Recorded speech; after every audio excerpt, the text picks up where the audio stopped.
A paz do Senhor, meus irmãos, sejam todos bem-vindos ao canal Palavra de Vida. Sou o evangelista Alceu Júnior e hoje nós vamos estudar as lições bíblicas da CPAD da classe dos adultos. Antes, porém, peço para você se inscreva aqui no meu canal, ative o sininho das notificações, assim todas as vezes que nós postarmos conteúdo novo, você receberá de antemão. Também compartilhe esta videoaula com seus amigos, com seus familiares, para que assim possamos alcançar o maior número de pessoas.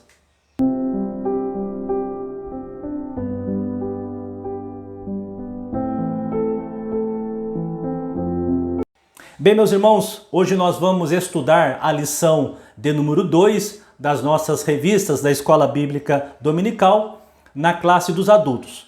Hoje nós vamos estudar o seguinte tema: imagens bíblicas da igreja.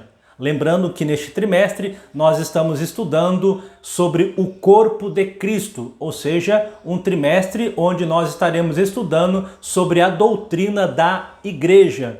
E o tema de hoje vai trazer imagens que representam a igreja. E cada imagem tem o seu significado e a sua aplicação na igreja do Senhor. O texto áureo da nossa lição, irmãos, está lá na primeira epístola do apóstolo Pedro, capítulo 2, versículo de número 9, que vai dizer o seguinte: Mas vós sois a geração eleita, o sacerdócio real, a nação santa, o povo adquirido, para que anuncieis as virtudes daquele que vos chamou das trevas para a sua maravilhosa luz. Que versículo maravilhoso este que nós lemos, né? E um versículo, irmãos, que já traz para nós aqui algumas imagens que representam a igreja, né? Nós temos aqui as chamadas imagens de função. Nós temos geração eleita, sacerdócio real, nação santa e povo adquirido. Ou seja, a igreja representando essas imagens, ela tem função a ser desempenhadas. E quais seriam essas funções? Já fazendo uma prévia aqui com base nesse texto. É para que nós anunciemos, as virtudes de nosso Senhor e Salvador Jesus Cristo, o seu evangelho, a sua palavra, porque ele nos tirou das trevas para a sua maravilhosa luz. E espero então que essa geração eleita, que esse sacerdócio real, que essa nação santa e que esse povo adquirido anuncie as suas virtudes, as virtudes de nosso Senhor e Salvador Jesus Cristo. Amém? Agora a nossa verdade prática diz o seguinte: por meio de cada imagem que retrata a igreja, o Espírito Santo revela-nos o quão gloriosa ela é. Isso vai ficar claro durante a nossa lição, que as imagens que representam a igreja, e elas dizem respeito àquilo que a igreja de fato é, nós vamos atestar e verificar o quão glorioso é a igreja. Lembrando sempre que a igreja é um projeto que estava no coração de Deus desde a eternidade. Ou seja, é algo já dentro do projeto da salvação. Então é algo maravilhoso quando nós entendemos e compreendemos o sentido da igreja à luz da palavra de Deus. Agora, irmãos, nós vamos para a leitura bíblica em classe da nossa revista, que está em dois textos da palavra de Deus. O primeiro, na carta de Paulo aos Efésios, capítulo 5, versículo 25 ao 32, e depois na primeira epístola de Pedro, no capítulo de número 2, versículos 9 e o versículo de número 10. Vamos ler a palavra de Deus? Convido você para que pegue a sua revista ou a sua Bíblia e vamos juntos ler a palavra de Deus. Efésios capítulo 5, versículo 25 a seguir diz assim: Vós, maridos, amai vossa mulher, como também Cristo amou a igreja e a si mesmo se entregou por ela, para a santificar, purificando-a com a lavagem de água pela palavra, para apresentar a si mesmo igreja gloriosa, sem mácula, sem ruga, nem coisa semelhante, mas santa e irrepreensível. Assim devem os maridos amar a sua própria mulher como a seu próprio corpo. Quem ama sua mulher, ama-se a si mesmo. Porque nunca ninguém aborreceu a sua própria carne, antes a alimenta e sustenta, como também o Senhor a igreja. Porque somos membros do seu corpo. Por isso, deixará o homem seu pai e sua mãe, e se unirá à sua mulher, e serão dois uma carne. Grande é esse mistério, digo-o, porém, a respeito de Cristo e da igreja. 1 de Pedro, capítulo 2, versículo 9 e 10. Mas vós sois a geração eleita, o sacerdócio real, a nação santa, o povo adquirido, para que anuncieis as virtudes daquele que vos chamou das trevas para a sua maravilhosa luz. Vós que, em outro tempo, não erais povo, mas agora sois povo de Deus, que não tinhais alcançado misericórdia, mas agora alcançaste misericórdia. Glórias a Deus, irmãos, por esses dois textos maravilhosos da palavra de Deus, que traz para nós imagens que representam, tipificam e demonstram o que é a igreja, né? Aqui nós temos dois textos, né? Um baseado na teologia paulina, na carta de Paulo aos irmãos da igreja de Éfeso, e o outro baseado na teologia petrina, ou seja, na primeira epístola universal de Pedro. O que Paulo fala aos irmãos da igreja de Éfeso, irmãos, o apóstolo Paulo, ele dá orientação aos casais, e quando Paulo fala desse relacionamento entre casais, dando conselho, o marido deve amar a sua esposa, se entregar por ela, né? Da mesma forma, a mulher deve se manter fiel ao seu marido fiel à sua esposa. Então, quando Paulo fala desse relacionamento conjugal entre casados, Paulo faz uma associação e compara a igreja como a esposa de Cristo. Esse relacionamento entre Cristo e a sua igreja, dizendo que Cristo deu a vida pela sua igreja. E a sua igreja se mantém imaculada, santa, irrepreensível para o seu marido. Então, essas questões trazidas por Paulo dão para nós o ensinamento para esses casais e dão também o significado do que é ser igreja. Ser igreja é entender que nós temos um marido que deu a vida por nós, e em contrapartida, espera que nós, como igreja, nos mantemos fiéis a Ele, nos mantemos na observância daquilo que Ele deixou na sua palavra. Assim como há dentro do casamento também essa mesma perspectiva de compromisso, de união, de fidelidade, de entrega, né, de sacrifício, também Paulo, comparando com a igreja, ele faz o mesmo relacionamento. Agora, na primeira epístola de Pedro, Pedro traz também algumas imagens alusivas à igreja, né? Aqui nós temos a imagem de função. Enquanto Paulo traz a imagem de relacionamento, Pedro traz aqui a imagem de função, né? Da forma que nós já abordamos, né? O versículo 9 lá no texto áureo. Amém? Mas durante a lição nós vamos nos aprofundar ainda mais aqui nessas imagens e ao final entender, né? Quão importante é a igreja, qual o valor que a igreja tem, o que a igreja representa. Combinado? Então fique conosco, né? Agora nós vamos adentrar, mergulhar na palavra de Deus e juntos crescermos na graça e no conhecimento da palavra de Deus. Vamos lá? Bem, meus irmãos, agora entramos aqui na introdução da nossa lição. Nós vamos ver ao longo aqui da nossa lição que nas páginas do Novo Testamento são inúmeras imagens que representam, né, a igreja de nosso Senhor e Salvador Jesus Cristo. Aqui o comentarista separou em 3 grupos, né? O primeiro grupo, a imagem que diz respeito a relacionamento de Cristo com a sua noiva, de Cristo com a sua esposa e de Cristo com o seu rebanho. Depois nós temos as imagens que representam função. Nós vimos no texto áureo a função geração eleita, sacerdócio real, povo santo, nação adquirida. E qual a finalidade dessa função? Anunciar as virtudes daquele que nos chamou das trevas para a sua maravilhosa luz. E depois, o terceiro grupo, nós temos lá as imagens que elas falam de habitação. A igreja como habitação de Deus, o crente como habitação de Deus. São essas três perspectivas que nós estaremos estudando ao longo aqui da nossa lição. Encontramos aqui essas diversas imagens nas páginas da Bíblia Sagrada. Vamos lá? Irmãos, chegamos aqui no tópico 1 da nossa lição, que vai trazer o seguinte título: Imagens que descrevem um relacionamento. É o que nós vamos estudar no tópico 1. E a primeira imagem que nós vamos falar é a imagem da noiva, né? E para isso eu convido aos irmãos para lermos um texto da palavra de Deus na segunda carta de Paulo aos Coríntios. Abra aí a sua Bíblia, por gentileza.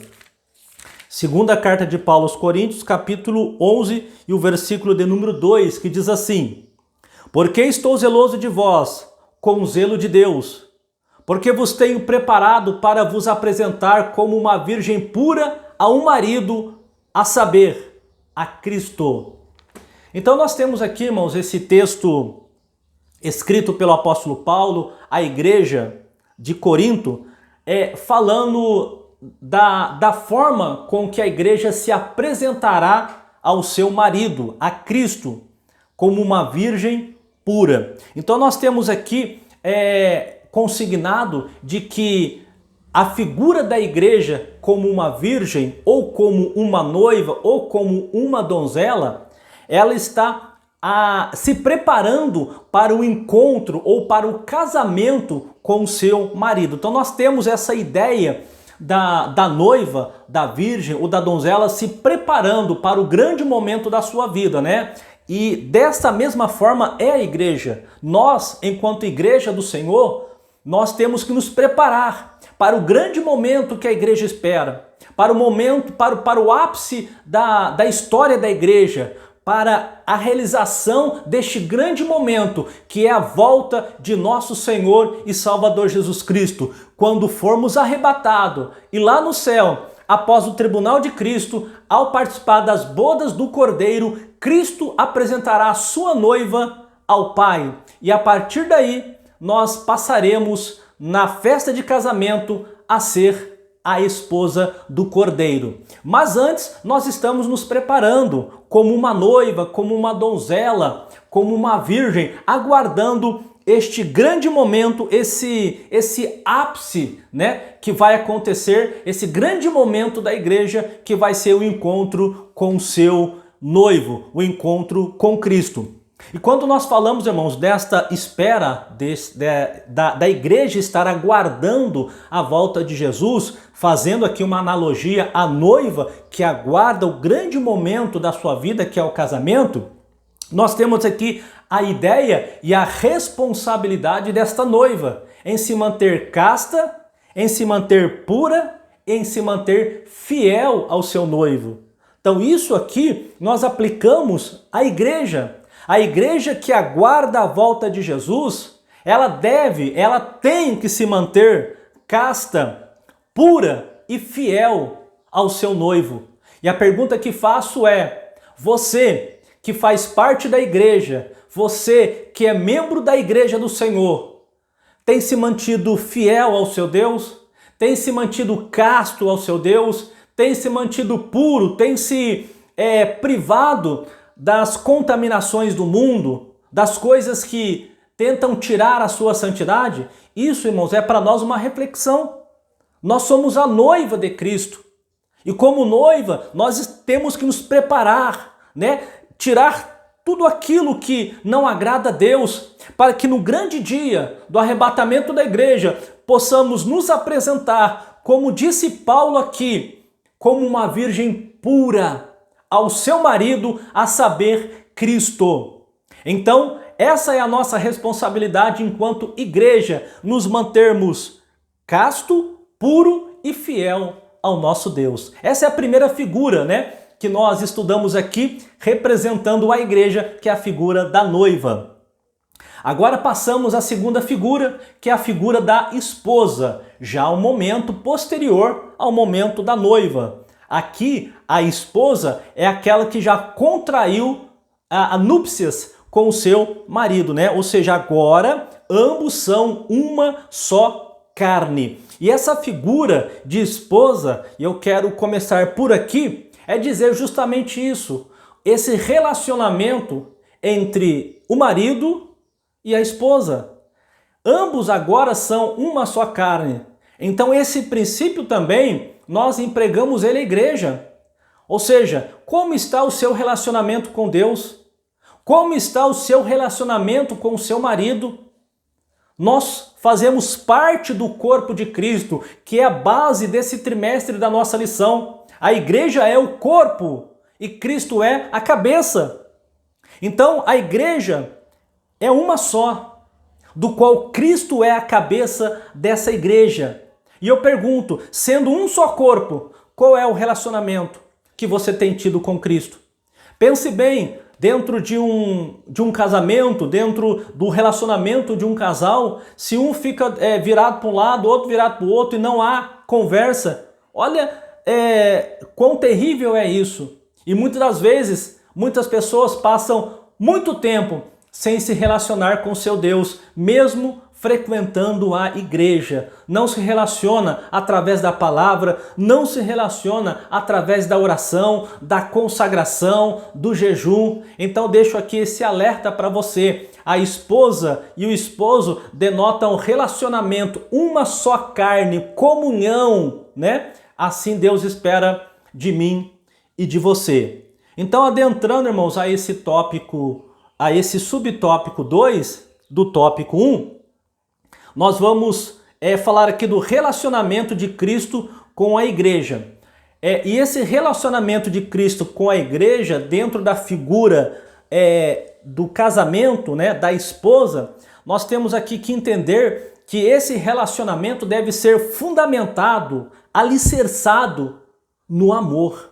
Não tem como subsistir se não estiver alicerçado dentro do amor. Então a primeira perspectiva que nós temos aqui, até porque quando você contrai o seu casamento, quando você se coloca ao lado da outra pessoa, você se coloca com esse intuito de amar a outra pessoa. Então o casamento, ele é baseado, ou tem que ser baseado no amor. Então esse mesmo princípio que Paulo, ao falar para os casais, relacionando ao amor que deve haver, ele também conecta isso com o amor que Cristo tem pela sua igreja, a ponto dele entregar a sua própria vida. Como nós podemos ver, e eu convido você mais uma vez para fazer uso aqui da palavra de Deus, aqui na carta de Paulo aos Efésios, capítulo 5, e o versículo de número 25, que inclusive é o texto bíblico, né, aqui da nossa lição, que diz o seguinte: vós, maridos, amai vossa mulher, como também Cristo amou a igreja e a si mesmo se entregou por ela. Olha aqui o amor de Cristo, né, descrito nas páginas da Bíblia. Então Paulo faz essa comparação. Assim como Cristo amou a igreja, se entregou por ela, demonstrou o amor, né? Ou seja, o relacionamento de Cristo com a igreja é baseado no amor, irmãos. É baseado na entrega. Então, esse mesmo princípio, o Senhor, através do apóstolo Paulo, passa também aos casais, que haja comprometimento, que haja sacrifício, né? Que haja esse amor sendo a base desse relacionamento, assim como a base do relacionamento da igreja com Cristo, ela é o amor. E óbvio, nós temos que falar que esse amor, ele não pode ser um amor baseado na frieza ou apenas no dever que é incumbido a cada um dentro de um relacionamento. Porque se houver frieza e se houver apenas uma obrigação, logo haverá desistência. E interessante que a gente pode também aplicar isso à igreja. Ao servir a Deus, deve ser por livre e espontânea vontade. O Senhor não te obriga a servi-lo, mas Ele orienta que ao servi-lo deve ser baseado no amor. Não pode haver essa frieza no seu coração e muito menos essa obrigação de estar fazendo porque você é obrigado. Veja, irmãos, que essa figura, né, da esposa, nós fazemos essa analogia com a igreja. Da mesma forma que acontece num relacionamento, que deve haver amor, porque se houver frieza, se houver sentimento de obrigação, não vai subsistir. Da mesma forma, nosso relacionamento com Cristo deve ser pautado no amor. Se houver frieza por parte nossa, se houver obrigação em servi-lo por parte nossa, nós não vamos subsistir, tá? Então olha o que essa figura da esposa traz de lições práticas para a nossa vida, né? Como nós vimos aqui no texto de Efésios 5:25, que Cristo, ele se entregou pela sua esposa, né? Ou seja, aqui fala de cumplicidade, fala de comprometimento, e é justamente isso que deve pautar um relacionamento: cumplicidade, comprometimento, o marido se entregando pela esposa, se sacrificando por ela e ela de igual forma retribuindo, amando, né? Se dedicando ao seu marido, assim como Cristo fez para a igreja, se sacrificou, morreu lá na cruz do Calvário para que hoje eu e você tivéssemos vida. Hoje o que ele espera de nós como esposa, como aquele que aguarda a sua volta? Ele espera que eu e você nos comprometemos com ele, que eu e você nos mantemos fiéis a ele. Então esse é o princípio empregado aqui na figura representativa da igreja como esposa. E nós finalizamos ainda essa figura, irmãos, dizendo que essa imagem de relacionamento amoroso entre Cristo e a sua igreja deve ser o parâmetro para o relacionamento de todos os casais cristãos, né? Exatamente isso que nós abordamos. Nós pegamos esse princípio do relacionamento de Cristo com a sua igreja, na figura aqui da esposa, e trazemos para o relacionamento entre os casais. É isso que Deus espera, esse amor mútuo, esse amor de entrega de ambos os lados, né? O marido se entregando pela esposa e a esposa reconhecendo este amor e também doando todo o seu amor ao seu esposo. Assim Cristo também espera da sua igreja. Uma vez ele entregando a sua vida por nós, ele espera que você se dedique a ele, seja fiel a ele e aguarde a volta preciosa de nosso Senhor e Salvador Jesus Cristo. Amém? Agora nós passamos para o terceiro item, ou a terceira imagem que denota relacionamento. Na terceira imagem, irmãos, nós temos aqui a imagem do rebanho de Deus, né? Vamos ler lá um texto de Atos capítulo 20, versículo 28. Nós temos lá Paulo exortando, né, aos irmãos, principalmente a liderança aqui representada pelos presbíteros. Atos 20 e 28 diz assim: olhai, pois, por vós e por todo o rebanho sobre que o Espírito Santo vos constituiu bispos para apacentardes a igreja de Deus, que ele resgatou com o seu próprio sangue, né? Então, Paulo orienta, Paulo exorta aqui aos presbíteros para que olhe para o rebanho, para que apacente o rebanho de Deus. E ainda diz que Deus resgatou com o seu próprio sangue, né? Jesus deu o seu próprio sangue para este rebanho. Então nós temos a figura aqui do rebanho e temos a figura de um pastor que conduz, né, este rebanho. E é inevitável, irmãos, quando nós falamos sobre rebanho, vem em nossa mente o Salmo 23, né? Onde o salmista diz: o Senhor é o meu pastor, nada me faltará. Deitar-me faz em verdes pastos, né? E lá ele vai descorrendo, né? Guia-me mansamente pelas águas tranquilas, pelos pastos verdejantes. Então nós temos no Salmo 23 a alusão aí do rebanho e do pastor. Então, pensando nessa perspectiva, a igreja, ela é comparada a um rebanho. Então a primeira coisa que vem à nossa mente: o rebanho tem um pastor. O pastor é que conduz esse rebanho, trazendo esta aplicação prática do dia também para a igreja. Nós, como igreja, somos o rebanho e Cristo é o nosso pastor. Cristo nos orienta, Cristo nos direciona, e hoje ele o faz por intermédio da sua santa e bendita palavra. Aqui está o guia, aqui está o caminho que Jesus deixou, todos os seus ensinamentos, para que nós possamos trilhar esse caminho, para que nós possamos, como ovelhas do Senhor, continuar. Então, relacionamento entre rebanho e pastor denota isso, né? Denota que o pastor é quem guia e nós temos um guia chamado Jesus Cristo. A outra característica do rebanho e para com o seu pastor é que o rebanho, irmãos, ele ouve a voz do seu pastor. Mas quando o outro vai e fala, a ovelha, que é ovelha, ela não ouve. E eu pergunto para você, você tem ouvido a voz do seu pastor? A voz do seu Deus, ecoada, mais uma vez, através da palavra de Deus? Você tem ouvido, meu querido ouvinte, meu amigo, meu irmão? Você tem ouvido a voz do seu pastor quando fala para você? Quando por intermédio do Espírito Santo fala ao seu coração, não vá por aí, ou não faça isso. É o seu pastor falando com você. Se você é ovelha, você vai dar ouvido à voz do seu pastor. E se você for ovelha, você não vai ouvir a voz do inimigo, que está tentando tirar você da igreja, que está tentando te desanimar. Não dê ouvido para estas coisas, porque não é a voz do seu pastor. Ao contrário, o seu pastor está dizendo para você, estou convosco todos os dias, eu vou na sua frente, eu vou dar vitória para vocês. Então a ovelha ouve a voz do seu pastor. Mais uma característica dessa relação de rebanho e pastor, né? Já que a igreja aqui é apresentada como o rebanho de Deus, né?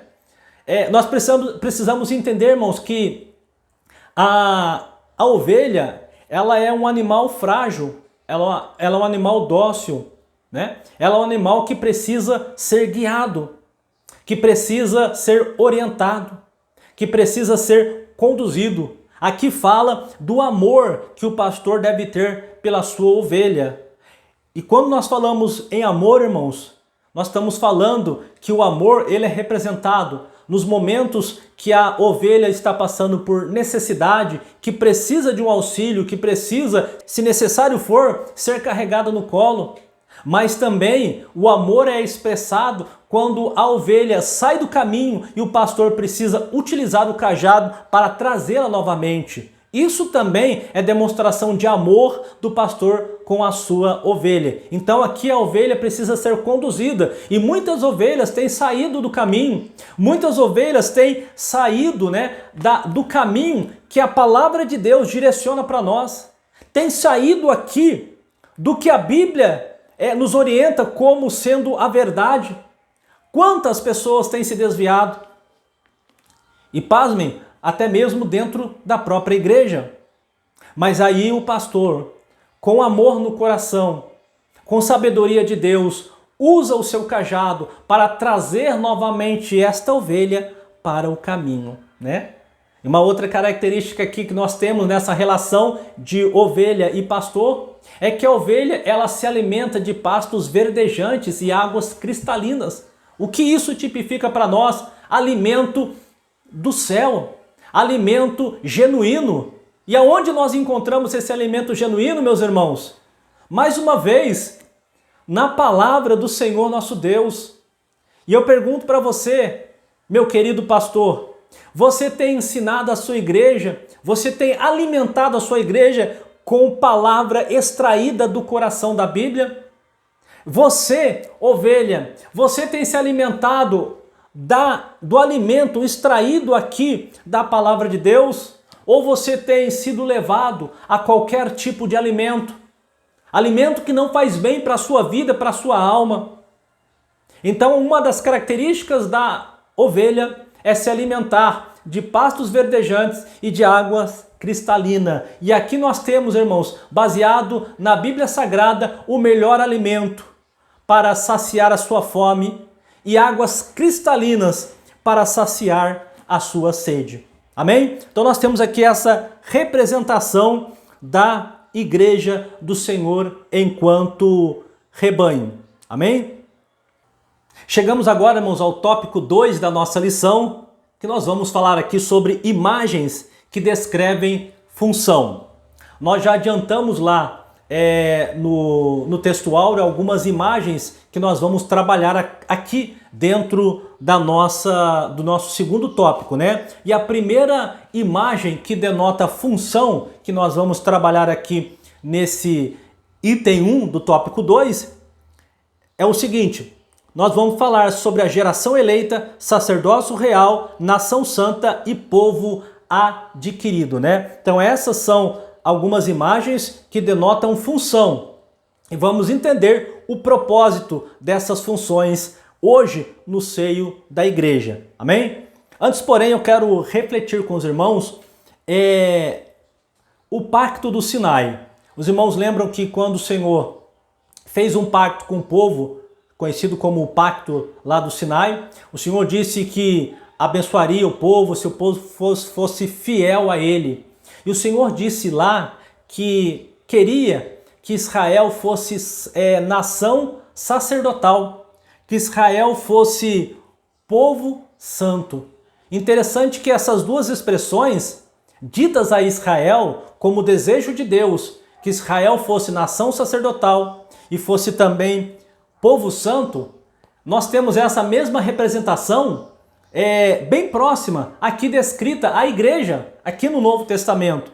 Nós falamos sobre geração eleita, mas falamos também sobre sacerdócio real e nação santa. Sendo que lá no pacto do Sinai, o Senhor disse: Israel, quero que vocês sejam nação sacerdotal. Aqui para a igreja, no pacto do Novo Testamento, nós temos aqui sacerdócio real, que são termos semelhantes, mas há uma distinção aqui que nós vamos falar daqui a pouco.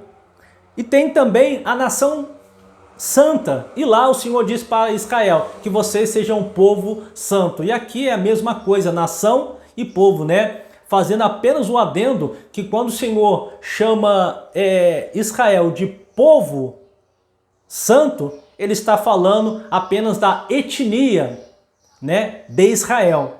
Agora, quando o Senhor se refere à igreja como nação santa, o Senhor não está se referindo a uma etnia. O Senhor está se referindo a todas as etnias que aceitaram a Cristo, foram compradas pelo sangue de Jesus e se entregaram para Ele e passaram a ser igreja. Por isso a expressão nação santa, o que denota pessoas de todas as nacionalidades, línguas, tribos e nações que debaixo do sangue do Cordeiro formam a igreja do Senhor, né? Mas e sacerdócio real e nação santa, né? Só para deixar aqui explicado. Quando o Senhor chamou Israel como nação sacerdotal, ou o desejo de Deus que assim fosse, Deus queria que Israel, né, fosse luz para as demais nações, para que as outras nações fossem até Israel e fossem igual a Israel, e não Israel fosse até as outras nações. Vemos que infelizmente, Israel não cumpriu esse desígnio, esse propósito de Deus, foi infiel. Mas, irmãos, temos que lembrar, no livro de Jó, capítulo 42, tem uma palavra que diz o seguinte lá: bem sei eu que tudo podes, e nenhum dos seus projetos pode ser impedido. Então, nós vemos que esse querer de Deus para que Israel seja uma nação sacerdotal, ele vai ser cumprido por ocasião do milênio.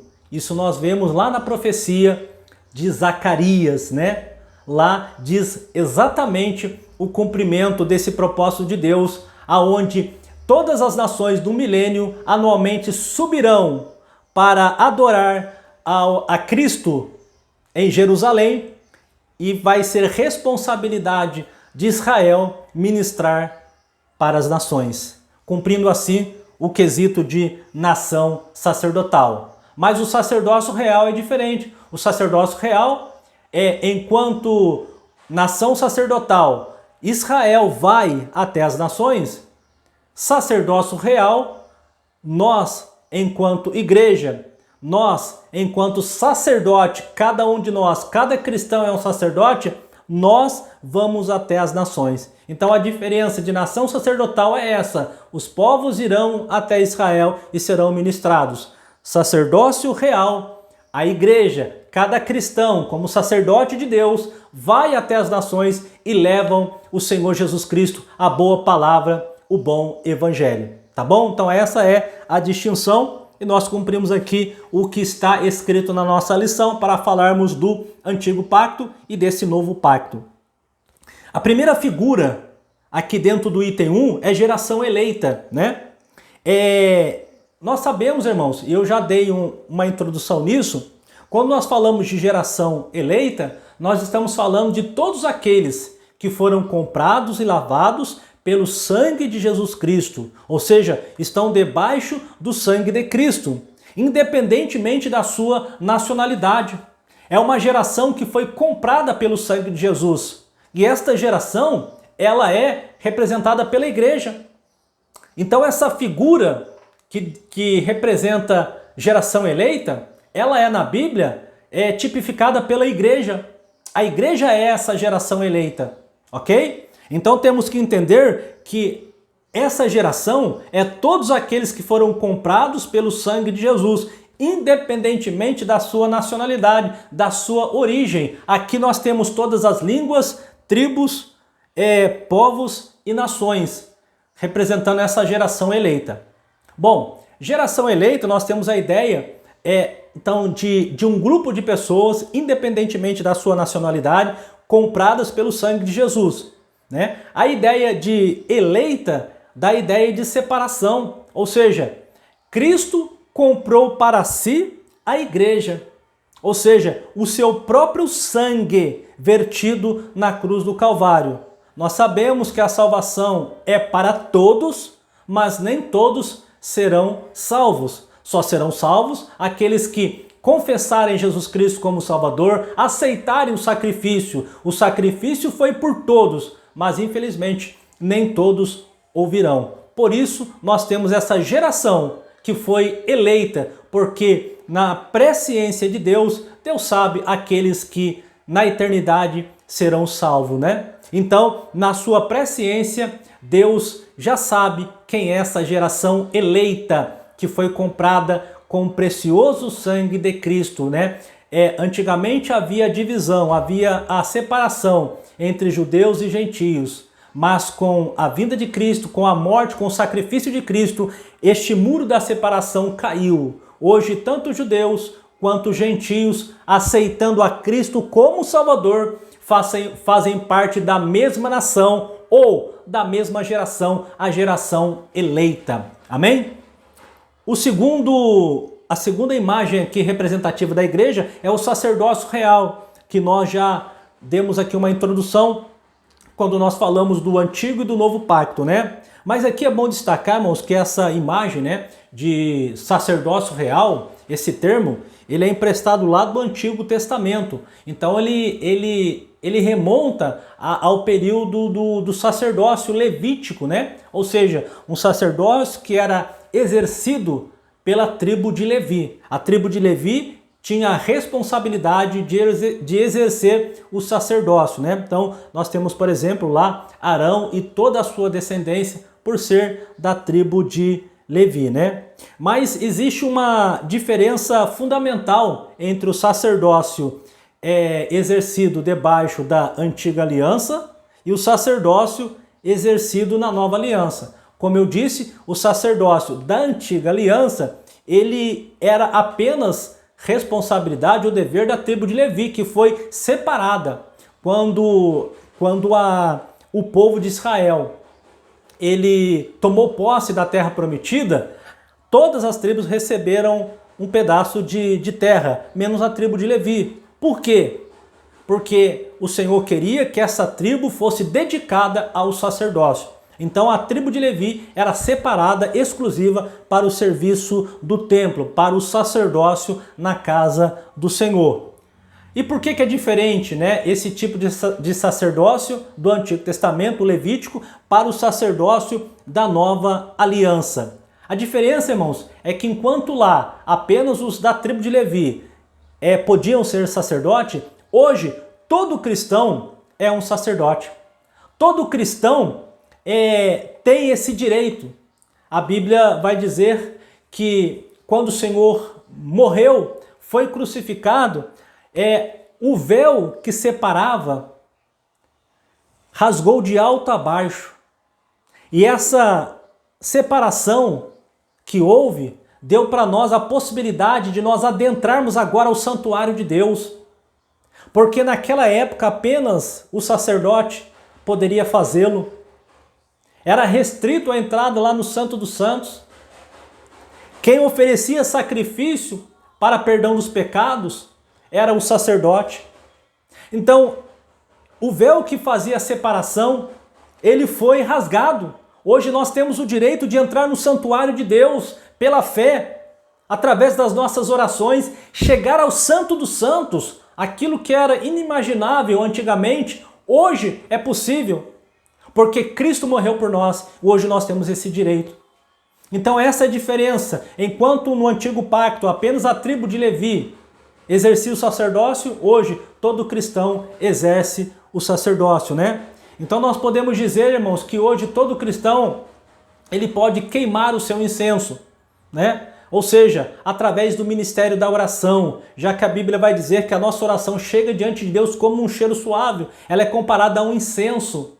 Então você que pode adentrar ao santuário de Deus com ousadia agora, porque o véu da separação já foi rasgado, você pode queimar incenso diante, na presença do nosso Deus, por intermédio do quê? Por intermédio da sua oração, da sua intercessão diante do Deus Todo-Poderoso. Então essa é a diferença que nós temos do sacerdócio levítico para o sacerdócio da nova aliança. Lá apenas da tribo de Levi, e aqui todo cristão ele é um sacerdote, porque o véu foi rasgado. Não há mais essa divisão, essa separação. Hoje nós podemos entrar no Santo dos Santos pela fé, queimar o nosso incenso por intermédio da oração intercessória. E se você fizer isso, a sua oração subirá diante do trono de Deus como um cheiro suave. Tá certo? Bom, aqui nós temos a representação da figura do sacerdócio real. E agora a nação santa e o povo adquirido, né? São mais duas imagens que representam uma função à igreja, né? E é importante a gente destacar aqui, irmãos, os dois adjetivos que acompanham esses dois substantivos. Nós temos o substantivo nação e nós temos o substantivo povo. E os dois adjetivos que acompanham esses dois substantivos dão para a gente uma ideia de que nação não é qualquer nação, é a nação santa. Ou seja, o Senhor está dizendo que a igreja não é qualquer uma, aqui representada pela nação santa, ou seja, a nação que foi separada do pecado.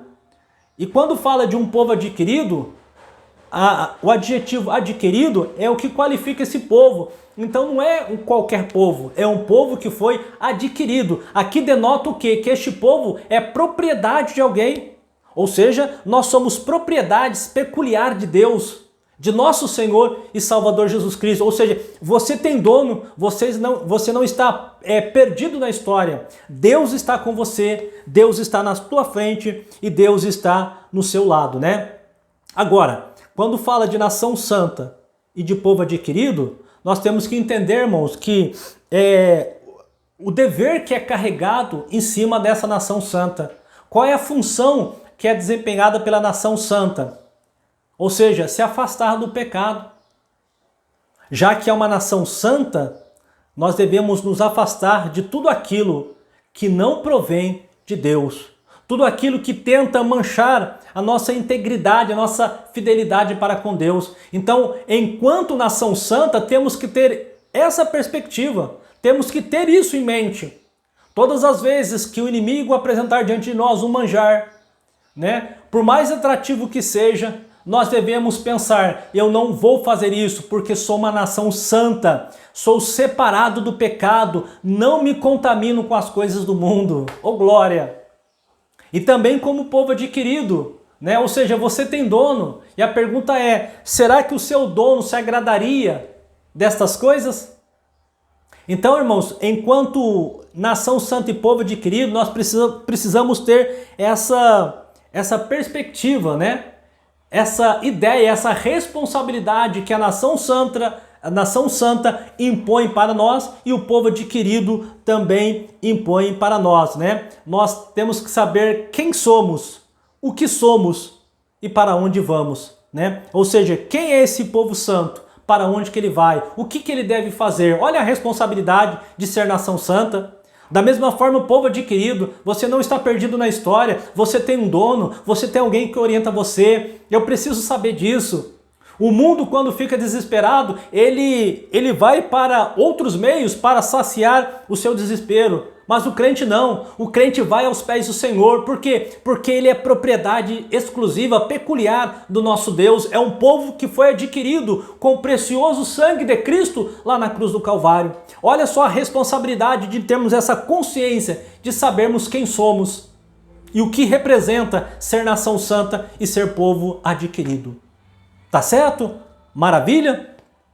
Agora vamos para o segundo item do tópico 2, ainda representando função, talvez a mais importante, né? Nós vamos falar sobre o corpo de Cristo, que inclusive é o tema central, né, do nosso trimestre. E aqui nós vamos trazer exatamente essa figura de corpo de Cristo, né? Talvez, irmãos, essa seja a imagem mais forte, mais emblemática do Novo Testamento, alusivo à igreja. A igreja sendo comparada a um corpo, né? Ou seja, a igreja, ela é o corpo de Cristo, do qual Cristo é a igreja.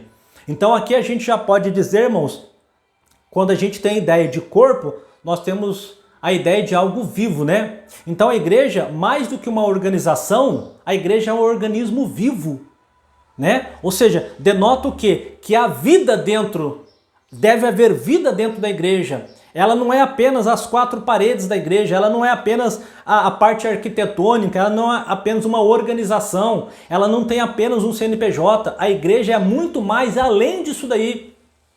A igreja é um organismo vivo, dinâmico, e tanto que Paulo associa a igreja ao corpo, né? Ao corpo humano. E o corpo humano, você sabe que deve haver, né, vida, há vida nele. Até porque se não houver vida no corpo humano, estando morto, logo ele vai desfalecer. Mas enquanto houver vida, ele continua, ele vai avante, ele prossegue. Assim deve ser a igreja, como organismo vivo, indo avante, né? Indo adiante, não parando, não desanimando, fazendo a obra, porque é um organismo vivo, né? E dentro dessa perspectiva, irmãos, essa analogia que Paulo faz da igreja como corpo de Cristo, nós queremos destacar aqui duas questões que o comentarista traz que eu achei interessante, que é harmonia e unidade. Olha que interessante, né? No corpo humano, deve haver harmonia, deve haver unidade. Imagine só, se a minha mão quisesse fazer uma coisa e o meu pé quisesse fazer outra. Imagine se os meus olhos quisessem olhar para um lado e o meu pé quisesse caminhar para o outro lado. Imagine só você, que desordem que seria. Mas não, a harmonia pressupõe o quê? Se eu estou com sede, eu quero saciar a minha sede, né? Molhar a minha boca com água, o meu braço, a minha mão, né? Em harmonia com a minha necessidade de sede, vai lá e pega aquela água. Então isso denota o quê? Harmonia. Isso denota o quê? Unidade. E perceba que esses princípios foram que norteou a igreja primitiva. E quando você vê lá no livro de Atos dos Apóstolos, você vê como a igreja cresceu.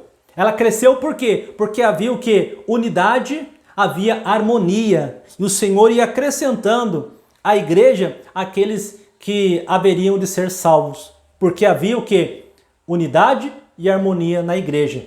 Então, esse mesmo princípio que deve haver no corpo, porque se não houver unidade, o corpo será uma bagunça, da mesma forma a igreja. Se não houver unidade, a igreja será uma bagunça. Então, a igreja comparada ao corpo, nós temos que ter essa percepção de harmonia e de unidade. Dentro dessa perspectiva, irmãos, nós precisamos também destacar aqui que todos os membros cooperam para o bom funcionamento do corpo. Então a harmonia e a unidade, trabalhando junto, nós chegamos à conclusão de que cada membro trabalha cooperando para o bom funcionamento do corpo. Como eu disse, imagine se eu tivesse sede e a minha mão não pegasse água para eu tomar, como que eu iria? Ou se de repente, né, o meu pé falasse, eu não vou sair do lugar, né? Como que eu iria lá pegar se estava longe? Por mais que minha mão quisesse pegar, mas estava longe, meu pé não quer sair. Então o que vai acontecer com esse corpo? Vai desfalecer, vai morrer. Então aqui nós temos aqui a ideia de que todos os membros devem trabalhar, devem cooperar para o bom funcionamento do corpo. Assim deve ser a igreja. Na igreja, todos os membros devem cooperar para o bom funcionamento do corpo. Ou seja, deve ter um só objetivo, deve ter um só norte, né? Deve ter um só caminho. Se um puxar para o lado e outro puxar para o outro lado, não vai subsistir. Esse corpo vai desfalecer. Então que nós possamos, irmãos, caminhar para o mesmo lado. O nosso destino é o céu. Vamos dar as mãos e, como igreja do Senhor, cooperar para o bom funcionamento desse corpo. Outro detalhe que é a ser destacado ainda dentro do corpo de Cristo, né?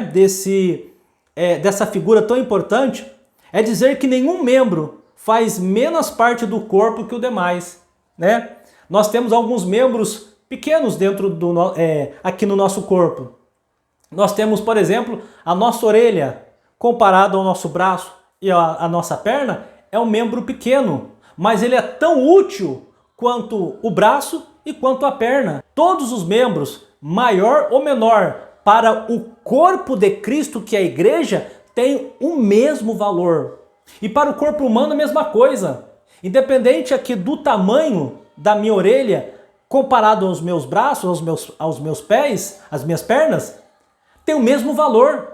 A minha orelha tem o mesmo valor que os meus braços, que os meus pés. Não há, assim, distinção. Trazendo isso para a igreja é a mesma coisa, irmãos. Então eu quero dizer para você, membro do corpo de Cristo, você tem o mesmo valor. Enquanto membro do corpo de Cristo, enquanto membro da igreja, você tem o mesmo valor. Não é pelo fato de determinada pessoa ser alçada ao ministério que ela vai ser mais importante do que o membro lá que está sentado no banco. De maneira alguma.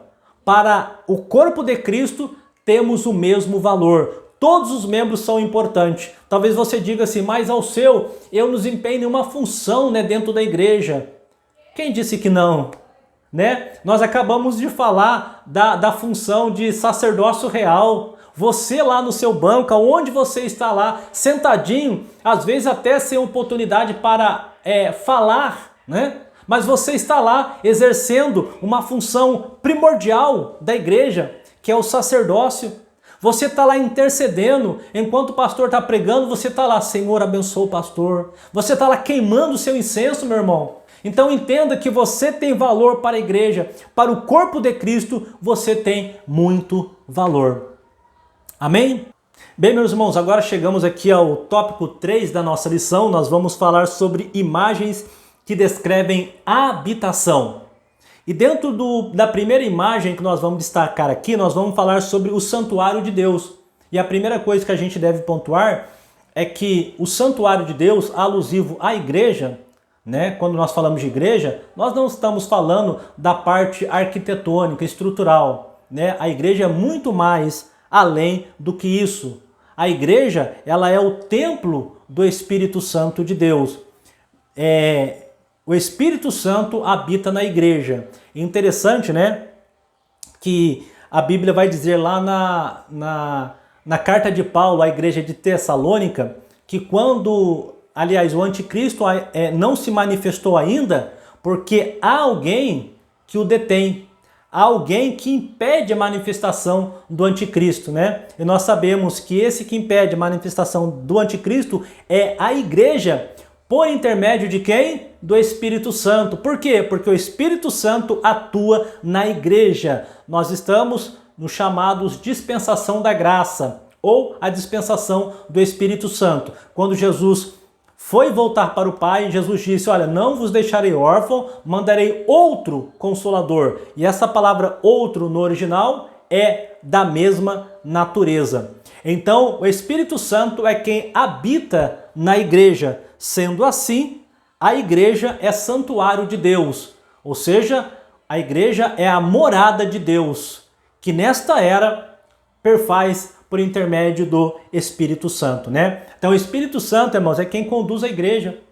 E eu pergunto a você, você tem dado liberdade ao Espírito Santo na sua igreja? O Espírito Santo tem atuado, tem falado?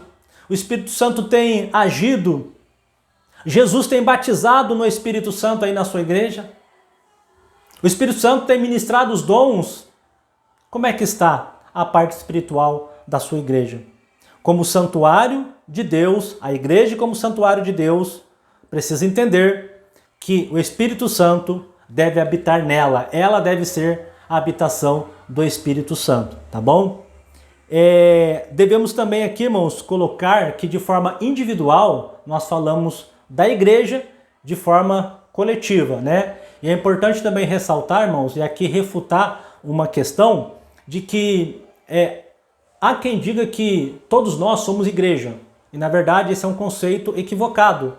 Quando a Bíblia apresenta o termo igreja, ela sempre apresenta na forma coletiva, porque faz a comparação da igreja como um corpo. Ora, e um corpo tem vários membros. Então, uma pessoa só, por si só, ela não pode ser a igreja do ponto de vista bíblico. Ok? Não, de maneira nenhuma. O crente individual, ele é membro desse corpo. Ele não é a igreja. A igreja é composta pelos seus membros que formam o corpo. Eu tenho aqui um braço, uma perna, uma orelha, um nariz. Então nós temos aqui membro, uma cabeça, nós temos aqui membro que forma o corpo. Aí Paulo associa esse corpo à igreja. Então a igreja é composta de várias pessoas. Então é um coletivo e não a individualidade. Porque muitas pessoas falam, não, eu sou igreja, posso servir a Deus em casa. Isso infelizmente é um erro, né? Que as pessoas cometem ao pensar dessa forma. Igreja, ela não é você de forma individual. Igreja é você em forma coletiva. Agora, de forma individual, cada crente, ele é templo do Espírito Santo.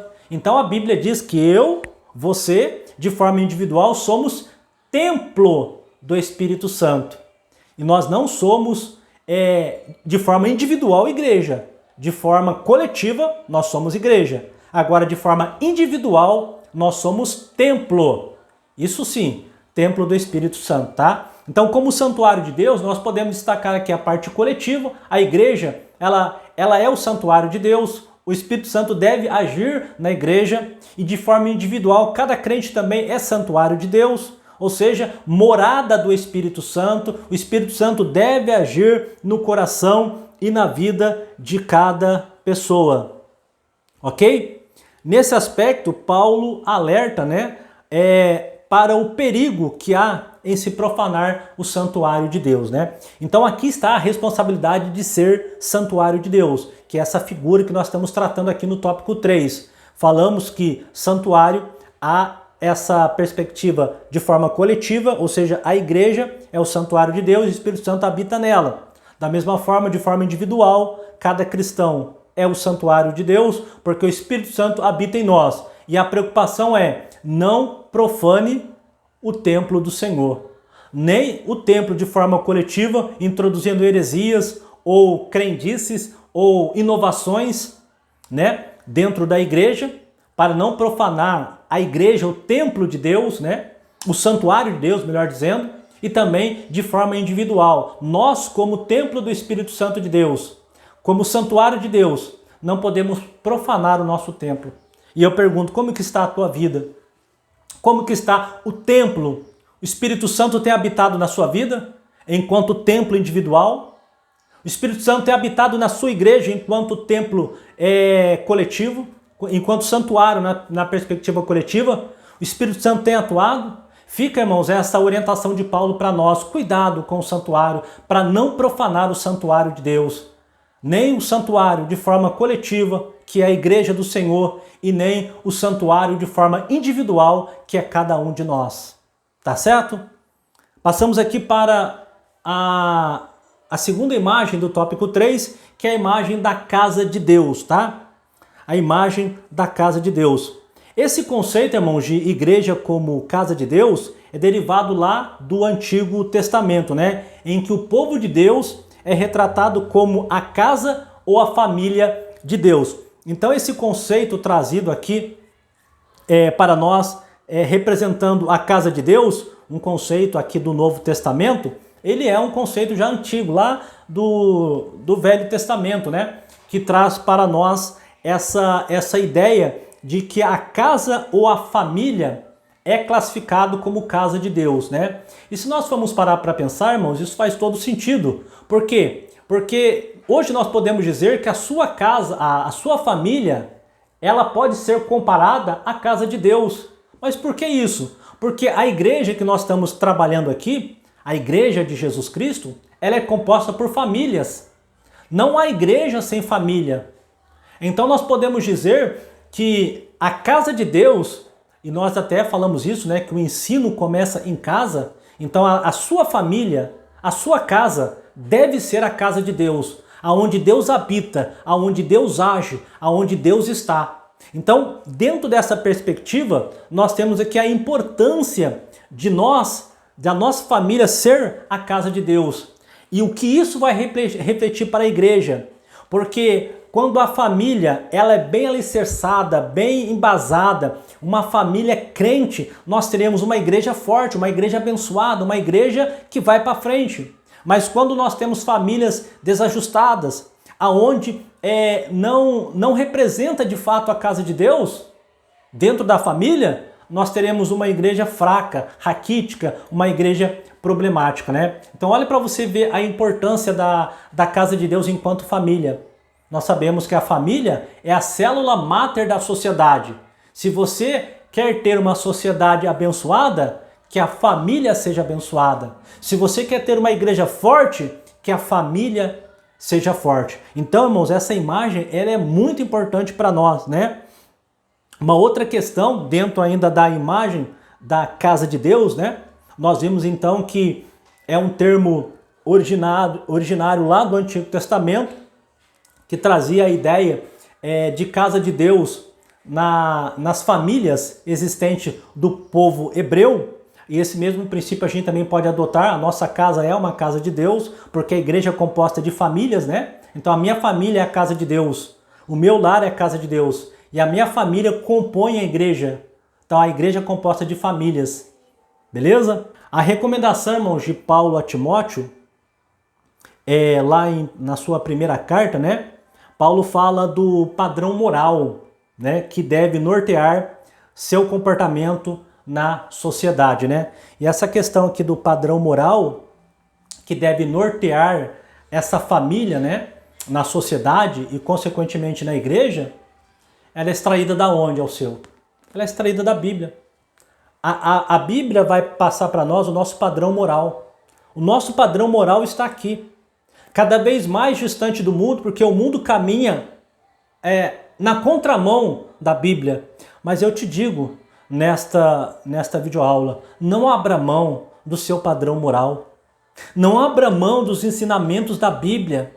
Não abra mão dos ensinamentos da palavra de Deus. Se você quer ter a sua família abençoada, a sua família forte, a sua família saudável, e consequentemente a sua igreja será uma bênção, será saudável, será uma igreja em que o Espírito Santo atua. Mas para isso nós precisamos entender que a nossa família precisa ser uma família abençoada, uma família onde nós temos como padrão a palavra do Senhor nosso Deus, tá bom? Então fica aqui também esse conselho do apóstolo Paulo para todos nós, em nome de Jesus.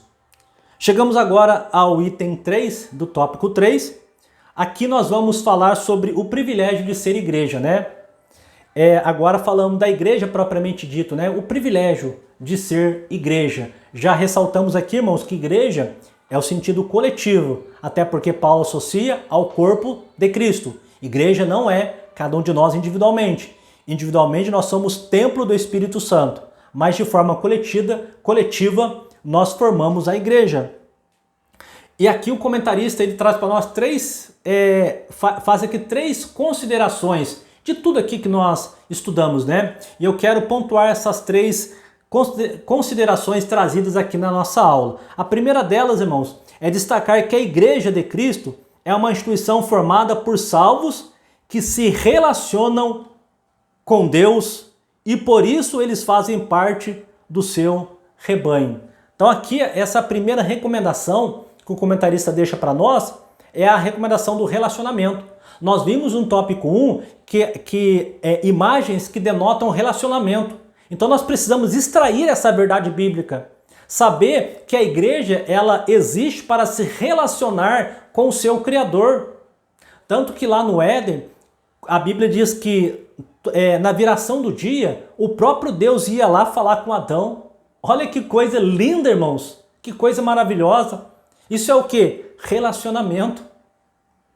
Eu sei que o pecado, né, como diz a palavra de Deus, fez divisão entre nós e o nosso Deus. Mas a morte de Jesus na cruz do Calvário religou novamente, irmãos. Né? Isso que estava rompido foi ligado novamente pela morte de Cristo. Então o que nós temos que entender enquanto igreja? Nós precisamos nos relacionar com o nosso Criador.